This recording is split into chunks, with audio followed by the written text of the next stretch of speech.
মন দিয়ে কেউ যখন নামাজ পড়ে ওই সময় তার ব্রেইনের মধ্যে আলফা ওয়েভ তৈরি হয়ে যায়। অনেক স্টুডেন্ট যে অল্প পড়ে ভালো করে সেই বুদ্ধি আজকে আমরা ইনশাআল্লাহ শেয়ার করব। দেখা যায় যেই ছেলে মেয়ের কোনো বুদ্ধি শুদ্ধি নাই, কয়েক আল্লাহর রাস্তায় দিয়ে দাও। আল্লাহর রাস্তায় দিল, কিন্তু দেখা যাচ্ছে সেও হাফেজ হয়ে আসছে।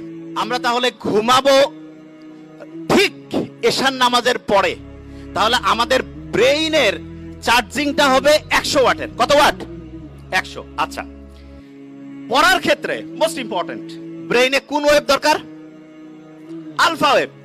ন্যাচারালি আলফা ওয়েভটা আমি পাবো আর্লি মর্নিং। আর্লি মর্নিং মানে হতে পারে ভোর 4টা-5টা থেকে সকাল 8টা-9টা। এই সময়ে ব্রেইনে আলফা ওয়েভ থাকে এবং আলফা ওয়েভের ঢেউ প্রত্যেক মুহূর্তে 8 থেকে কত? 8 থেকে 12। এই সময়ে 1 ঘন্টায় যে পড়া হবে, দিনের অন্য সময় যখন ব্রেইনে আলফা ওয়েভ নাই, ওই সময় ওই 1 ঘন্টার পড়া পড়তে 4-5 ঘন্টা লাগবে।